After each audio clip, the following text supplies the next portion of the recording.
The world has never been smaller than it is today. Instead of just throwing yourself out there and applying for 40 different data scientist roles, start by asking yourself, what would your dream job look like? What would your dream role look like? What industry would it be for an impactful cause that you're passionate about? Before running off applying for everything, ask yourself, where do you really want to be? What do you really want to do? And then pursue that with everything that you have, every energy that you have. Values, unlike goals, like you can hit or miss a goal, but every single day you get a new chance of living in line with your values.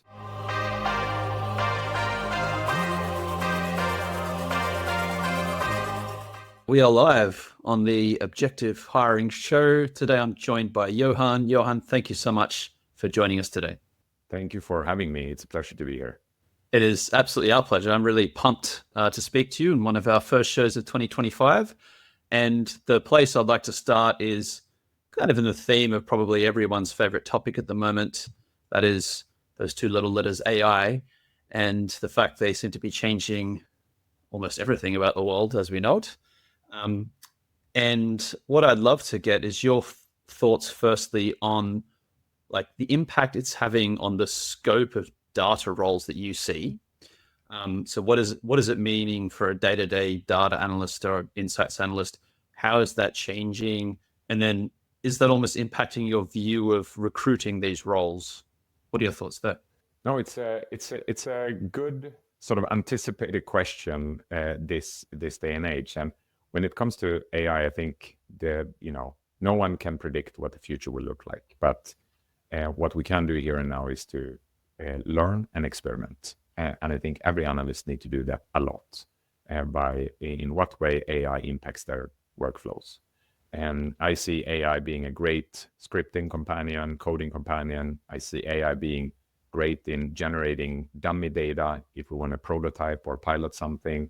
And I see AI being great in automating some workflows. So I think there's already now a lot of things that we can do as an analyst community to leverage AI. Now, in the way that it impacts the role as such, yes, it does. But like I would still hire the same people, but I just expect them to use this tool and toolbox and suite of tools as well. And so in that sense, I think it's challenging us to disrupt ourselves before someone else does. And it gives us tools for being a bit more creative as analysts and productive, hopefully. And so in your view, the current skill set that, let's say, a data analyst needs to have, the fundamental core skill set, soft skills, technical skills, is kind of the same, but now you just need someone to leverage this amazing technology to be more efficient, to be more productive, as opposed to the scope of the role fundamentally changing. Spot on. I think that's the case from where I'm sitting. And I think the skill set of a data analyst hasn't changed as such, but we just need to learn how do we best leverage new technology, new tools in our work. And what I think is really important when it comes to AI for analysts is that it even more points to the, I think, most important question, which is, what do we want? What are we looking to achieve with all of this analysis? So I find the decision intelligence being massively interesting from a data analyst perspective.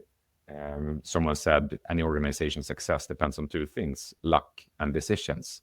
Let's talk decision intelligence. And I think that's spot on. But many sort of analysts, they sort of go down the rabbit hole and they forget to sort of lift the gaze to see what are we solving for? What's the bigger thing that we're contributing to? And there I think we have a collective responsibility, especially in light of AI development, because AI can help us with anything. So what do we want? That becomes a more pertinent question over time, I think. And therefore, as an analyst, you can just rely on your technical skills in scripting or whatnot, but you also need to sort of up-level your decision intelligence skills and collaboration skills and communication skills to work across the organization to say, how is data helping us to achieve what it is that we want to achieve? Even if the, let's say, fundamental skill set needed is pretty similar now, is there anything to be said for the mix or blend or relative priority of the skills changing. So for example, if, I don't know, in a year's time, maybe it would be preposterous to ever write code from scratch again. It would just be, hey, Claude, or hey, Gemini, hey, whatever, here's the code I want to achieve. And then maybe it's at a level where you don't even need to scrutinize if it's right. It's just going to be right. Therefore, maybe SQL, maybe Python, maybe some of these scripting languages aren't as important. But as you say, maybe then the softer skills come into it. So it's almost like the blend is changing from less technical to more soft. Some people have told me that. What do you think? Yeah, that's a really interesting line of questions. I think hard skills are the collaboration skills, the communication skills, because they're really hard. Scripting has a certain logic to it in that sense, which collaboration doesn't always have. Now, in terms of, again, what the future looks like, anyone who guesses will be wrong, per definition almost. But what we need to be doing is to challenge ourselves to say, can AI help generate the basic scripts that I need, et cetera, et cetera. Now, just like with software developers, you need the foundational knowledge still in order to say, does this make sense? Is this as efficient as it could be? And so I think in that sense, you need the foundational technical skills to be able to leverage AI, to be more productive, to be more creative, and so on. But where I'm sitting, the lack of skills is in the analyst communities is not often in the technical space. It's much more in the decision intelligence space. It's much more in, having the patience and courage to operate across the organization to say, what is it that we want to solve for before getting to work and starting analyzing. And so I think the sort of pre-analysis conversation is going to be increasingly important. And so I think that won't change with AI, but it becomes even more important as we get more powerful tools.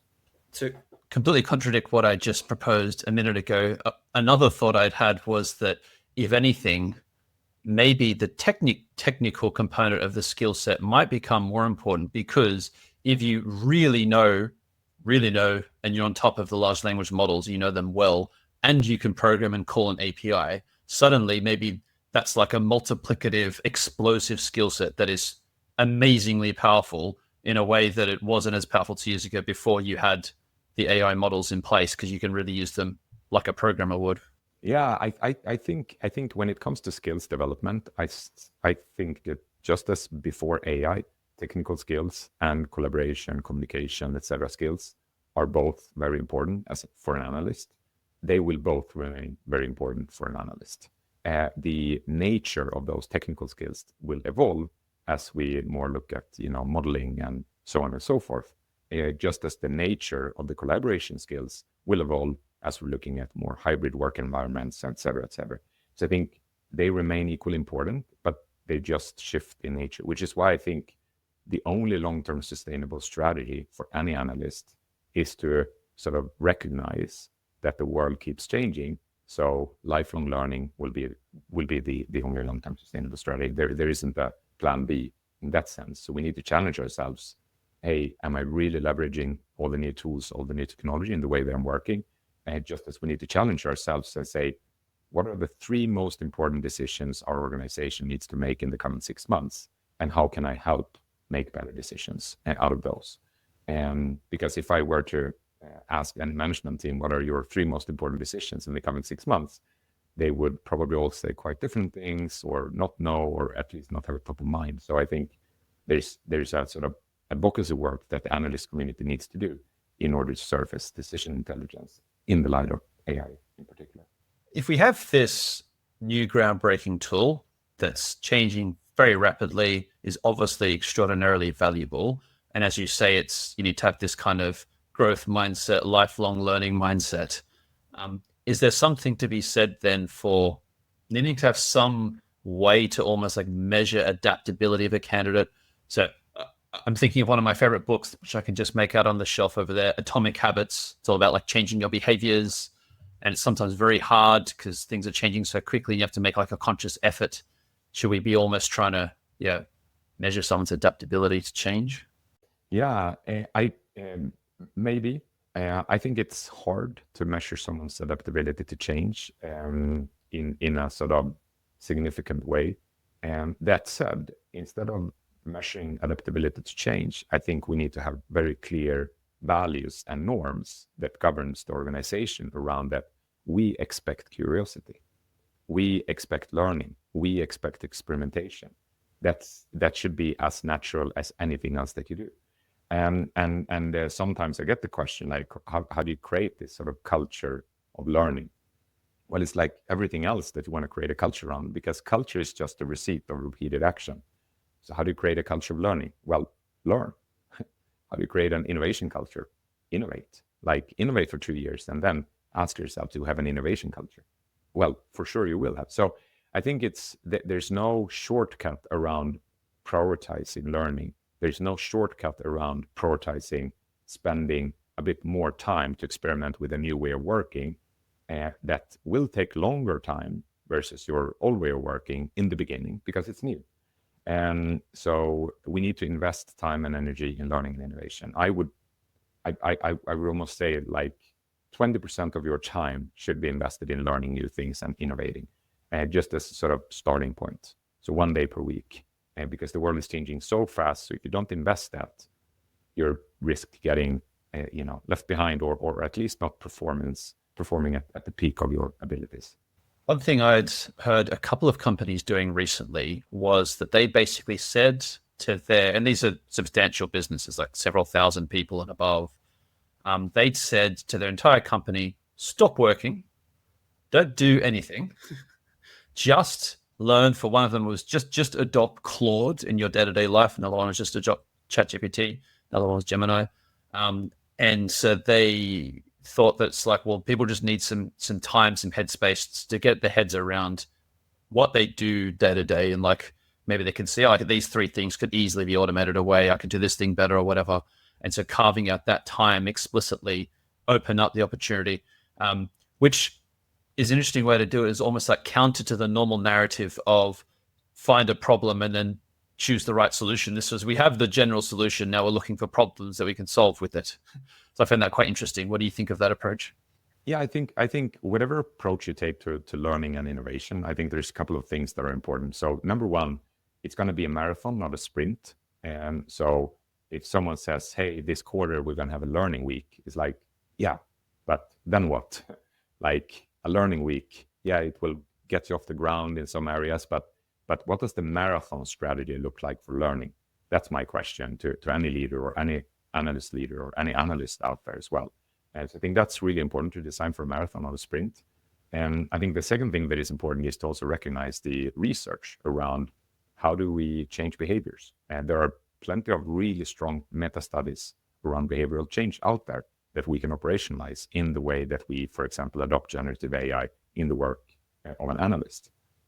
There's plenty of research around science of learning in terms of how do we best learn new things? How do we combine education with exposure, with experience, where sometimes we do the education, we take a training, we jump into a project with experience, and we forget about exposure, where we could have shadowed someone that is some 2 steps in front of us. So I think there's a lot to be said around how do you design for a long-term sustainable learning and innovation strategy as an analyst, but it's definitely needed. And then will always be the sort of personal nuance of what works for you, what works for your team, what works for your organization. But carving out time and investing is needed, whatever way, shape, or form you do it. That's a really interesting framework that I haven't heard before. So just so I understand that correctly. So you do the learning of, let's say, the Udemy course or whatever, you put it into practice, but then the other element was, that you're shadowing someone who's more experienced in it than you. Is that right? Yeah. So in parallel, not sequential, but in parallel, you educate yourself. You probably have a backlog of, here are the trainings that I want to take, right? Here are the videos that I want to watch, and so on and so forth.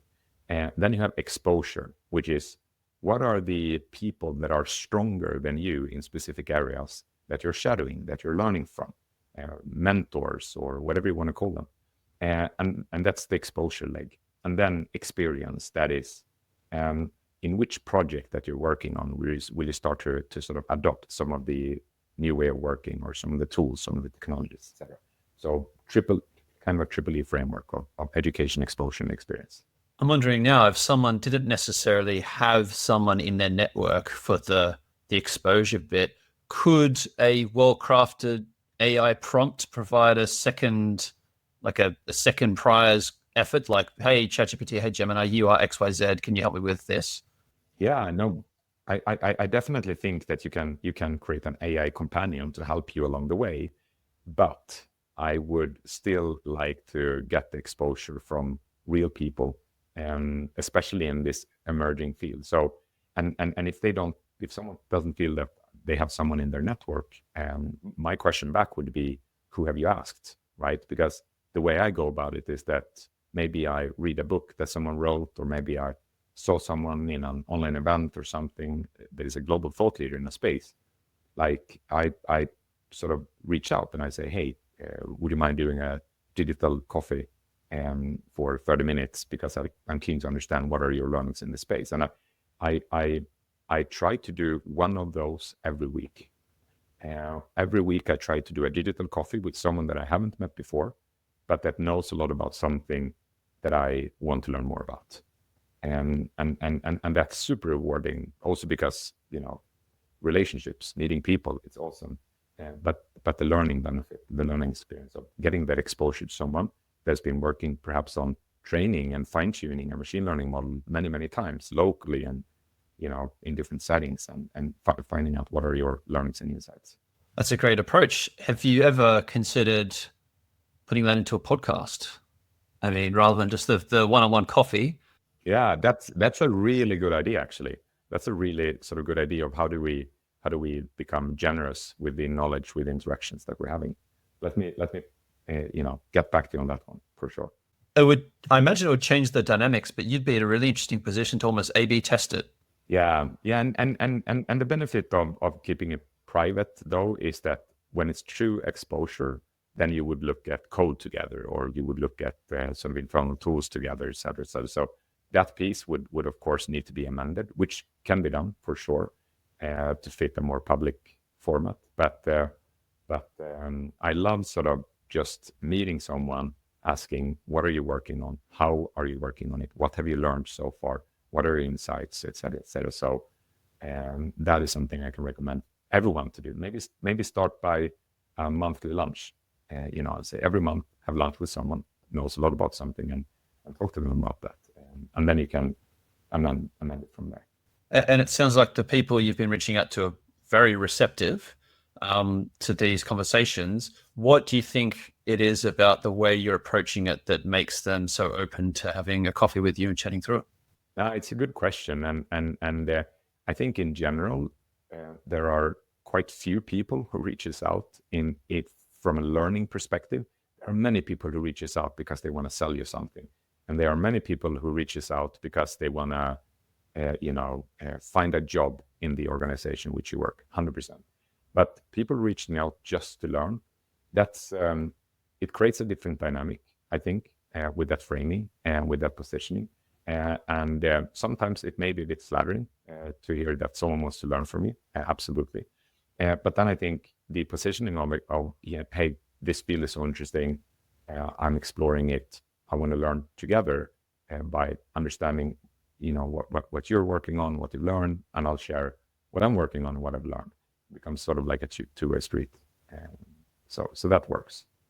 And for you, so this is not only direct learning, but you also mentioned it's building up your network. Is that part of the benefit for you as well, and the other person as well, presumably? Yeah, absolutely. I mean, if I add 40 people to my network every year, that's of course a good thing. Now, I should say that some of them, we get into such interesting conversations. So, we meet again, and then I, don't add a new one for 3 weeks or 4 weeks or whatnot. But in general, yes, I love learning by exposure in meeting people, and like having a monthly lunch. Then you get a life worth of experience packaged in 90 minutes over a good piece of meal. And it's just amazing that way of learning. I love it. And you have a nice meal. So, I mean, how bad could it be anyway? When it works, unless the person is a significantly different time zone, I may have breakfast and they have dinner, but it works. I mean, the world has never been smaller than it is today. So now I'm having learning learning coffee chats with people from San Francisco to Tokyo. Oh, amazing. That's awesome. Um, uh, uh, that's actually a nice segue to something that I've been asking a few other guests, which is around networking for jobs. So obviously it's a slightly different approach, but I'd love to pick your brains in this because you've got such relevant experience. So just to paint a picture of what it's like out there at the moment, the main feedback we're getting, particularly from hiring managers in Europe and the United States, is they are getting inundated with applicants for most roles. Sometimes more than 1,000 applicants in a few days for your average data scientist kind of position, particularly at tech companies. And so things feel a little bit broken there. Candidates are using ChatGPT to create the CVs or other AI tools. CV seems to be less reflective of reality. So companies feel like the process is broken. Candidates are very annoyed because they're competing with what feels like 1,000 other people. It all feels a bit messy. And so one thing I was thinking about was, if I were a candidate now, would I even apply through a job ad? Would I even go through those formal channels, or would I try to leverage my existing network or try to go through the backdoor, quote unquote, some other way? And so what I wanted to ask you about was kind of like the right and wrong way to do that, and some general tips you might have for people networking either for a job now or just planning for the future and building those relationships out. Yeah, I know. I think it's a great topic, important topic, and I also recognize the sort of fierce competition for many roles out there, 100%. And now, a couple of things that I think are important. So, number one, I think it's really important to, instead of just, let's say that you're a data scientist, instead of just throwing yourself out there and applying for 40 different data scientist roles, start by asking yourself, what would your dream job look like? What would your dream role look like? What industry would it be in the public sector? Would it be for a nonprofit? Would it be for an impactful cause that you're passionate about? Like, what does your dream role, dream job look like? After that, look at, where could that dream role become a reality? And then, maybe you start with three routes there. So let's say that you're super passionate about solving for loneliness, or solving for the food challenges that we're facing in the world. And then you may look at a food tech company. You may look at the public sector government agency working with food regulations, innovations, et cetera, and then a third one. And then you reach out to them. You start building your network, focused on those three things because you're so passionate about it. And that passion will shine through in every email you send, in every call that you're having, in every lunch, coffee chat, et cetera, because this is your dream job. It's not just number 37 out of 80, right? And try to sort of be long-term about that work, have a bit of endurance in pursuing your dream role. I have my email out of office on all the time. I've had for the past 15 years. It's always on.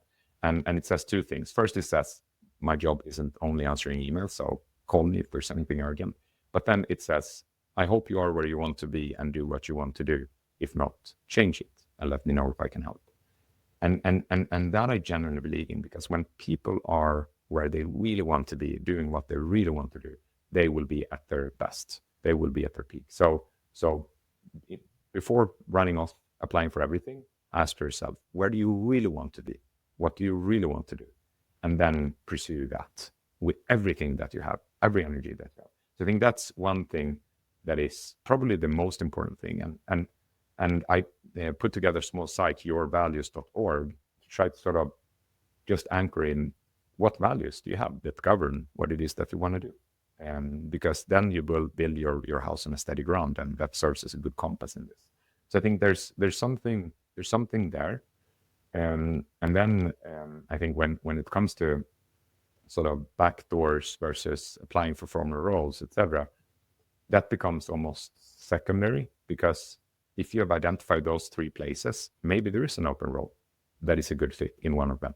For sure, go ahead and apply for it.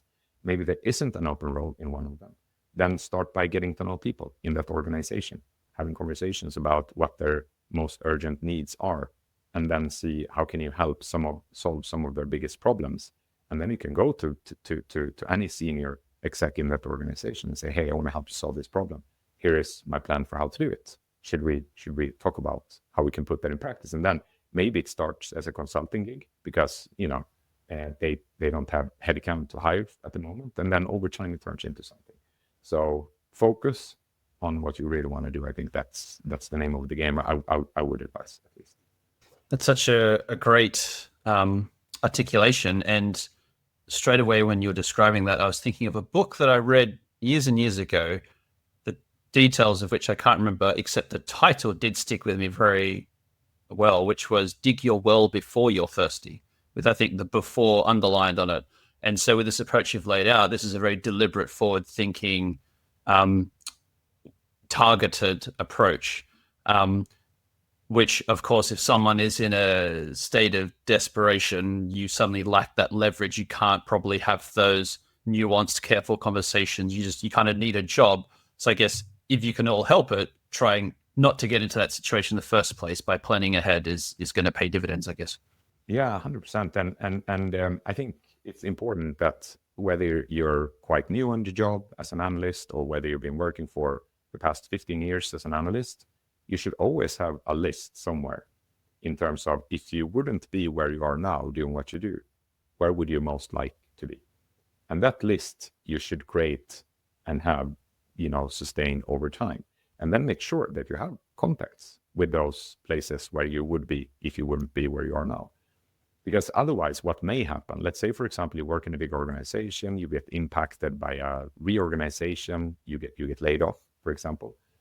And when you get the layoff notice, it's really hard to be objective about what that list looks like, because you risk, having a sense of urgency that impacts and clouds your thinking. And it's really hard to be patient. So what you often see is that people who get laid off, they jump onto something and they're there for a year, and then they jump onto something that is a bit more what they probably would have gone to from the beginning had they had this sort of mind space to think about that. So always have that list in your pocket, in your phone, in a Google Keep sort of document or whatever, and keep it updated. You are a very well-organized man, I can tell. You mentioned in passing your website. Sorry, what was the URL again? Yourvalues.org. It's super scrappy, just one page in terms of how to think about your values. Because I believe that in a world that is changing all the time and where we can do so many different things and apply ourselves, just being deliberate and clear about what are the values that will govern the direction of your career and life and whatnot, I think is a good starting point. And also values, unlike goals, like you can hit or miss a goal, but every single day you get a new chance of living in line with your values. And that's liberating, I find. Excellent. I've just pulled the website up now. I'll have to dig through that a little bit later and really meditate on my own values. I haven't done that for a while. We did a company exercise probably a couple of years ago. I guess it's sort of similar, but more personal when you think about your own values. But I certainly found it valuable at the company level. Yeah, and I think you need it at an individual level. You need to be clear about what are your values, and then you need to have it at a team level, whether you call it team values or team norms or whatnot. How do we operate as a team of analysts? And then you obviously need to have it at an organizational level where you live the values of the organization. So it's not just in the about section under investor relations. So I think that sort of hierarchy of values is needed. And when you're aligned with your individual values to the team norms, to the org values, that's when I think you will really thrive. And as an analyst community, if I were to just sort of highlight one example, I think if we're going to help people make better decisions, and that's really what being an analyst, I find is all about, and then we need to govern the concept of truth, even when it's cumbersome to do so. So, for example, if I'm in a meeting and someone throws up some sort of user satisfaction data, and they say, look, the user satisfaction is moving from 73.2 to 77.5 and year over year, then and you look at the data and you see that, hey, this is poorly sampled data and the universe is so big, etc. You can't really say that that's numbers we're looking at. You need to be the one who have the courage to sort of voice that and say, hey, actually, we don't know if it's going up or down because it's really poorly sampled data. So you need to take on, I think, the value of governing the truth, because I think analysts are uniquely positioned to do so more than any other role in any organization. And that sounds especially important in this post-truth era that we're in. Someone's got to bring us back to rationality and reality. Yeah, I mean, the truth will be the truth independent of our opinions. And that's why I think it's also so important with values, because if we connect our identity to values instead of connecting our identity to opinions, then we will have a much easier time of sort of taking on a researcher's mindset. And I think there's this quote that often gets attributed to Keynes, but I don't know if he actually said it, but when I get new information, I change my mind. What do you do? And I think that's the mindset of an analyst. When I get new information, I change my mind. What do you do? Well, I think one of the biggest challenges we are facing as an analyst community globally is confirmation bias, not least among senior executives, and because they have a perspective of that we need to launch this product, and then if the data says otherwise, they will sort of be very selective, not always consciously, but even subconsciously, and see their confirmation bias monster. Yes, and that is, I think, a nice segue to the use of data in hiring specifically, because I'll tell you my opinion and viewpoint. It's that the way most hiring gets done, if there's like a spectrum from data-driven to gut feel, I feel like most companies would be 90% of the way towards the gut feel side of the spectrum. And there's a hell of a lot of things that happen in hiring that aren't measured at all for a variety of reasons.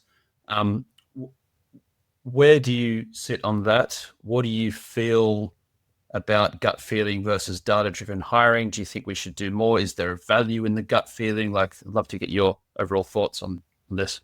Yeah, no, absolutely. I think we should always challenge ourselves to learn and experiment and research. How do we hire better?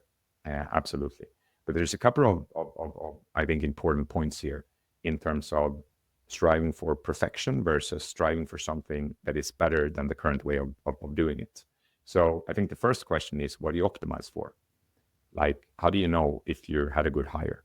How do you sort of conclude that for an analyst, for example, especially since the work of analysts are sometimes harder to sort of attribute that value within a big organization. So if you have a product team, then the success of that product will be sort of down to the product management, et cetera, et cetera. If you have a sales team, you know, how much revenue are bringing in and so on. But as an analyst, you're enabling many other people to do a better job, to make better decisions.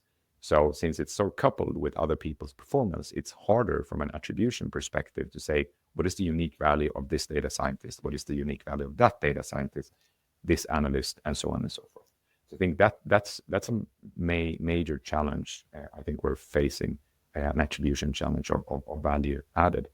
And so the question is, when you hire, what do you optimize for? How can you even tell if you did a good or bad hire, other than sort of peer feedback and so on and so forth?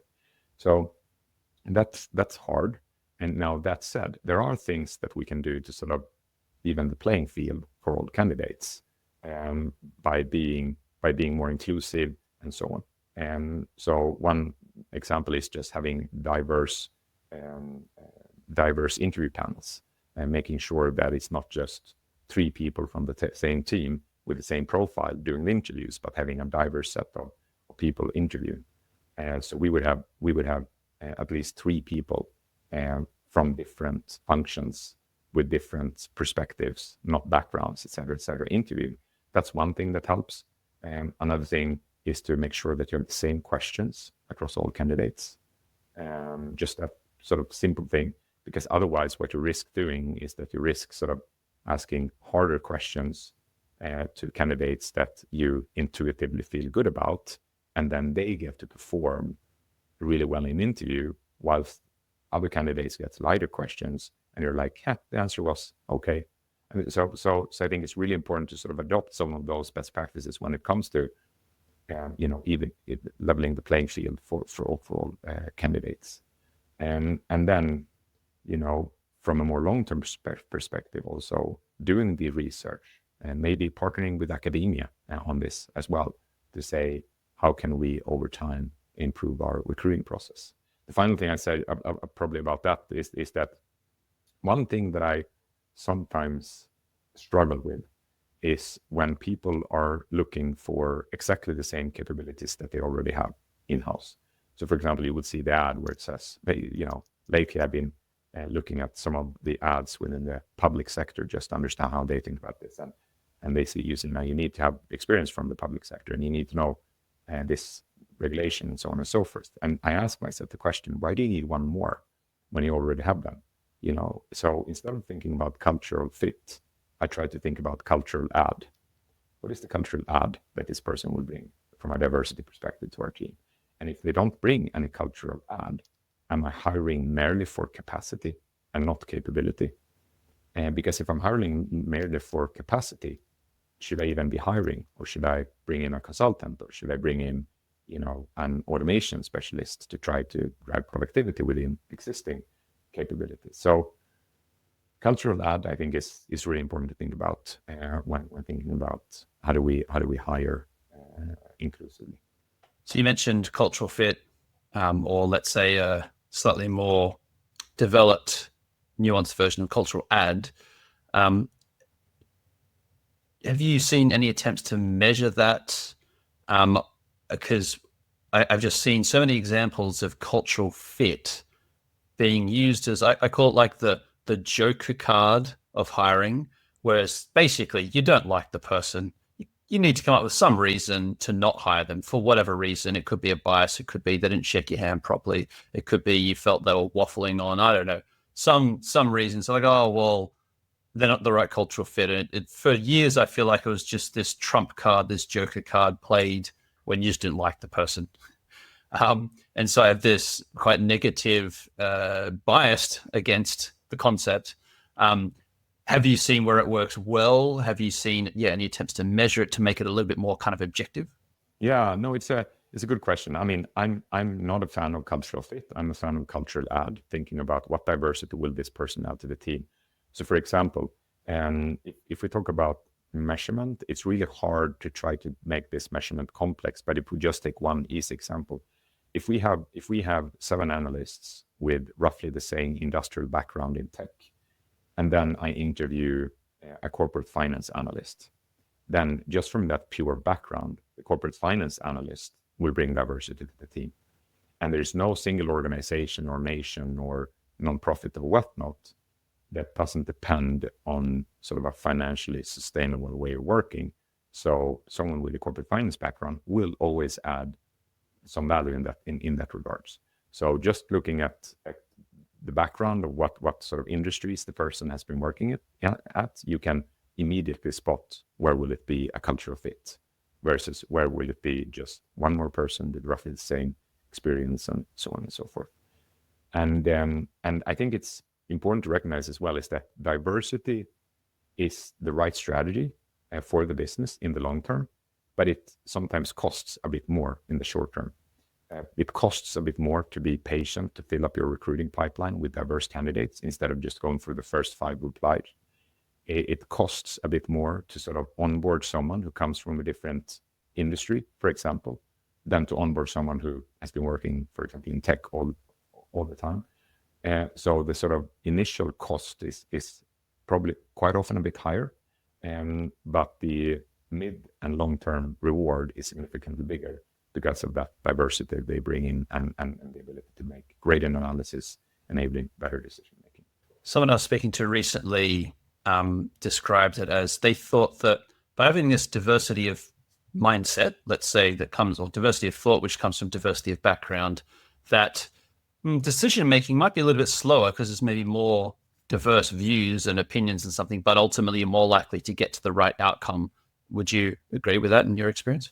Yes, absolutely. And I think in general, working fast is almost never the objective of something, right? But figuring out what is the problem that is most important to solve, how do we best solve that problem, and then sort of prototyping, how do we best do that, making sure that to get feedback along the way. I mean, if you do that process well, then you have a good modus operandi for yourself, and diversity will sort of amplify the value in that process. It's when you're sort of, if you're a junior analyst and you sort of jump into the starting to get cracking on the data, and then after you put in 60 hours of work, someone says, that's nice, but that's not really my question. And then you need to sort of take the sunk, free yourself from the sunk cost fallacy and recognize that, all right, let's start over. And diversity, my perspective is that it will more often prevent people from doing unnecessary work, and because you have that diversity of perspectives throughout the entire process. Most companies would have a set of values that they purportedly have or are trying to have, and in their interview process would have at least part, if not a whole interview, dedicated to some kind of cultural fit, values alignment, whatever you want to phrase it, type of interview, where they're basically, behavioral interview, trying to gauge, does this person represent? So for our business, one of the values is, do they make it happen? Are they a no bullshit person? So they're values that we're trying to seek in our potential team. It is, in a sense, that anti-diverse if you're trying to get everyone who has the same values. Like, is there an inherent oxymoron there where really you should be abandoning that and going, well, okay, I'm going to meet someone who doesn't seem like they want to make it happen at all. That's going to at least give us more diversity of thought. I don't know. What do you think? Yeah, no, it's a good question. And here's where I would separate foundational values from experiences or perspectives or opinions and whatnot. I think that the foundational values of people needs to be aligned. And I would almost flip that question to the candidate. Like, would you want to work at a place that is not aligned with your foundational values? How long-term sustainable do you think that's going to be? So I think the foundational values needs to be aligned, but then the diversity needs to happen in, how do you express those values? How do you live those values? What experience are you bringing in terms of industries, types of projects, and complementary skills? So, for example, as an analyst, maybe you came into the analyst role from a very technical role. Maybe you were a software developer before, and you came in as working as an analyst, or maybe you came in from the sort of business side of things or org side of things, and you worked as a consultant, and then you pivoted more and more into being an analyst. So that diversity needs to be there, but the foundational values of what direction are we running? I think that needs to be the same across the team, but that is not in conflict in any way, I think, with diversity. In your work on values and your kind of meditation on this, do you think people's values are more or less constant, or do they change a lot through time? I think they evolve over time, in the sense that when the world is changing, then we face new circumstances, and then we need to decide for ourselves, what do I value linked to this new circumstance?